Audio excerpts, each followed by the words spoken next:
नमस्कार मित्रांनो. आज महामराठी या ऑफिशियल यूट्यूब चॅनलवर आपलं स्वागत आहे. राज्यामध्ये जी तलाठी भरती चालू आहे, त्या तलाठी भरतीचं आत्ताचं स्टेटस काय आहे?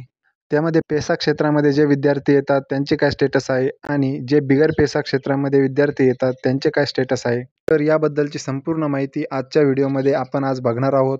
तर मित्रांनो, तुम्हाला मी एक रिक्वेस्ट करील की व्हिडिओ शेवटपर्यंत बघा, कारण कुठलीही माहिती आपल्याला इथे नजरचुकीने मिस होणार नाही, याची काळजी घ्यायची आहे.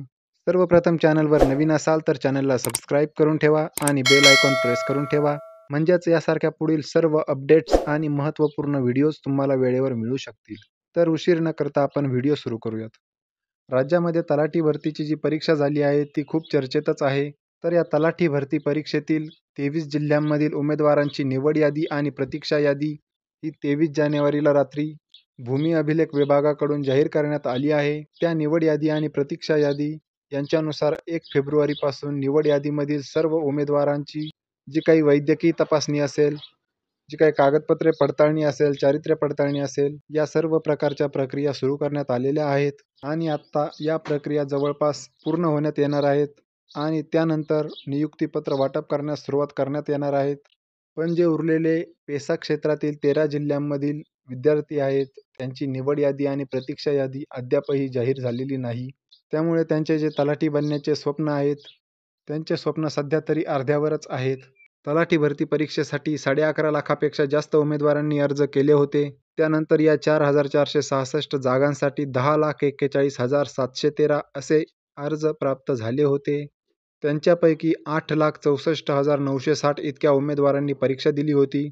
परीक्षा झाल्यानंतर उमेदवारांकडून हरकती मागवणे, आक्षेप मागवणे, त्यांचे निराकरण करणे या सर्व प्रकारच्या प्रक्रिया पूर्ण करून तलाठी भरती परीक्षेची गुणवत्ता यादी जी आहे ती प्रसिद्ध करण्यात आली होती आणि त्यानंतर भरतीचा पुढील टप्पा म्हणून 23 जानेवारी रोजी जे बिगर पेसा क्षेत्रातील जिल्हे आहेत, त्या 23 जिल्ह्यांमधील निवड यादी आणि प्रतीक्षा यादी ही प्रसिद्ध करण्यात आली होती. तर या 23 जिल्ह्यामधील निवड यादीमध्ये सुमारे 2,526 उमेदवार आहेत. या उमेदवारांना वैद्यकीय तपासणी, कागदपत्रे तपासणी आणि चारित्र्य पडताळणी यासारख्या प्रक्रिया पूर्ण करून नियुक्तीपत्रांचे वाटप करण्याचे नियोजन आहे. परंतु अद्यापपर्यंत तेही सुरू झालेले नाही आणि दुसरीकडे सर्वोच्च न्यायालयामध्ये अनुसूचित क्षेत्रातील पेसा कायदा लागू असलेले 17 संवर्गातील सरळ सेवा पद भरती अनुषंगाने जी याचिका दाखल करण्यात आली आहे, त्या 13 जिल्ह्यामधील सुमारे 1,938 उमेदवारांची निवड यादी आणि प्रतीक्षा यादी याबद्दल तर कुठलीही अपडेट अद्यापपर्यंत समोर आलेली नाही. याबद्दलचा जो सुप्रीम कोर्टाचा निर्णय होईल, त्यानंतरच प्रशासन विभागाच्या आदेशानंतर या जिल्ह्यांची जी निवड यादी आणि प्रतीक्षा यादी आहे ही प्रसिद्ध करण्यात येणार आहे. तर त्या पेसा केसचं जे स्टेटस आहे ते आपण वरती आय बटनमध्ये व्हिडिओ आहे त्यामध्ये जाऊन बघू शकता. त्या पेसा केसचा जो रिझल्ट आहे तो पुढील आठवड्यामध्ये येण्याची शक्यता आहे. पण त्या केसबद्दलही तारीख ही कंटिन्युअसली चेंज होत आहे. त्यामुळे या उमेदवारांचे भवितव्य हे सध्या तरी लटकूनच राहिले आहे.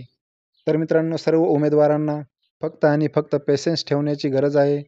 याबद्दल कधी ना कधी निर्णय हा होणारच आहे. फक्त काही पेशन्स ठेवून आपल्याला त्याची वाट बघायची आहे. याबद्दलच्या ज्या काही पुढील सर्व अपडेट्स असतील, त्या समोरच्या अपडेट्स जशा येतील तशा सर्वप्रथम आपल्या चॅनलवरून तुम्हाला मिळणारच आहे. पुढील सर्व प्रकारच्या अपडेट्स आणि महत्त्वपूर्ण व्हिडिओज वेळेवर मिळण्यासाठी चॅनलला सबस्क्राईब करून ठेवा आणि बेल आयकॉन प्रेस करून ठेवा. तर मित्रांनो, व्हिडिओ आपल्या मित्रांमध्ये शेअर करा, व्हिडिओला लाईक करा. तुम्हाला जर काही प्रश्न असतील, शंका असतील तर कॉमेंट्समध्ये विचारू शकता. तुम्हाला एखाद्या टॉपिकवर व्हिडिओ पाहिजे असेल तर ते सुद्धा तुम्ही कॉमेंट्समध्ये सांगू शकता. आपण एकत्र येऊन नक्की त्यावर चर्चा करूयात. अशाच नवीन नवीन व्हिडिओचं नोटिफिकेशन थेट तुमच्यापर्यंत वेळेवर येण्यासाठी चॅनलला सबस्क्राईब करून ठेवा. तर मित्रांनो, पुन्हा भेटूयात अशाच एका नवीन व्हिडिओमध्ये नवीन नवीन अपडेट्ससह. तोपर्यंत आपली काळजी घ्या.